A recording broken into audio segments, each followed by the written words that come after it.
Whiteface's book, Indigenous Nations, Rights and the Balance, because she documents the changes of the UN Declaration on the Rights of Indigenous Peoples from the version that Indigenous peoples widely supported from 1994 to how it was watered down at the UN through the Human Rights Committees to the 2007 version, where I think it was the African Union that added in section 46.1 that said none of the articles in the UN Declaration can be used against the sovereignty of the state or the territorial integrity of the state.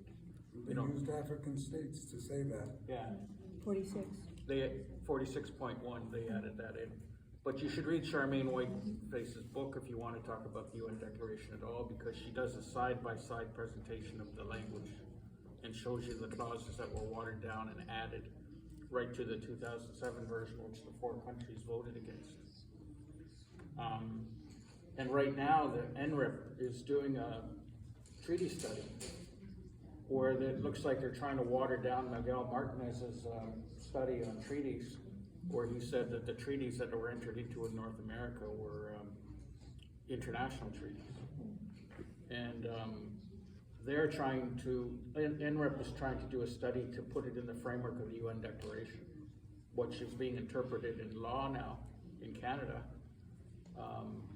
in domestic law, where they're using their self-government policy and their land claims policies and their programs to define the articles of the UN Declaration through domestic law and policy, basically to turn Indigenous nations into municipalities. And they have the structure to do it.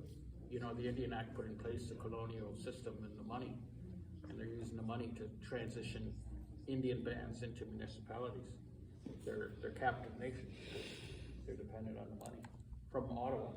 Same in parallels like the U.S. tribes down here in the U.S.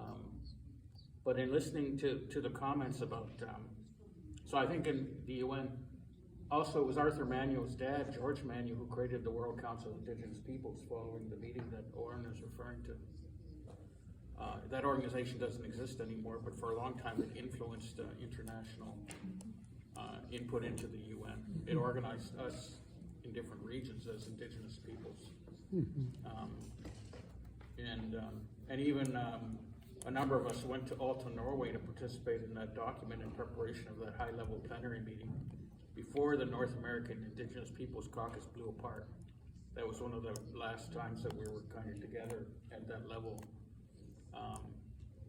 So you should know that, you know, the staff at 7 Gen, and you should know the history of this stuff because, you know, intervening at NRIP or at the Permanent Forum or even dealing with the Special Rapporteur on the rights of Indigenous peoples, you need to know that the UN bureaucracy has a way of getting control of Indigenous individuals and promoting them within the structures of the UN to buy into what the state agenda is. I think that's what Oren is getting at, is to watch out when you go to those forums. And I've been to Geneva myself a few times. I was there when they were working on the UN Declaration. I went there in 1987 and 1991 and got to know Madam Erica Dias, who was the chair of that. My wife and I got to know her very well. And so yeah, navigating through the UN is very tricky. But you should know that history, especially about the UN Declaration, how they're manipulating it now. You know, the Haudenosaunee, we do a Thanksgiving address before we do meetings. And John Mohawk, one of my mentors, used to call it the Life Support Index, you know, where we kind of go through everything below the ground to above the sky that sustains us. And I'm glad to hear that from the reporting that's gone on, that 7th Gen is modernizing and dealing with databases and managing how you do project and program evaluation and planning. Because, you know, as has been said, you know, Oren, I've grown up with Oren. He's one of our voices from the longhouse that I grew up with, and John Mohawk and others, you know, that have influenced me. And you know, we're hunters, we're fishers, we're farmers, we're gatherers. We have to take those traditional skills and that wisdom and bring that now to what they're calling the Indigenous sovereignty movement. Indigenous data sovereignty, because I strongly believe that we need to get the skills in information management instead of just being able to read the environment and going out and knowing the weather and everything that we need to survive, you know, in the backcountry to hunt or whatever. We need to take that and deal with the digital universe that's surrounding us now, because our people are oral. We haven't been too good at writing things down, and we haven't been good at archives and databases.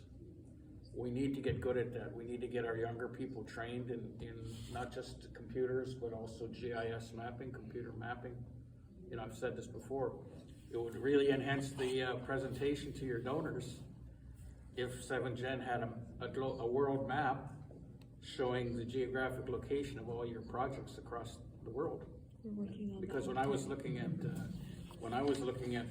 your report, I'm looking at the list of all the projects you're funding. You know, I had to look Philippines, you know, Africa.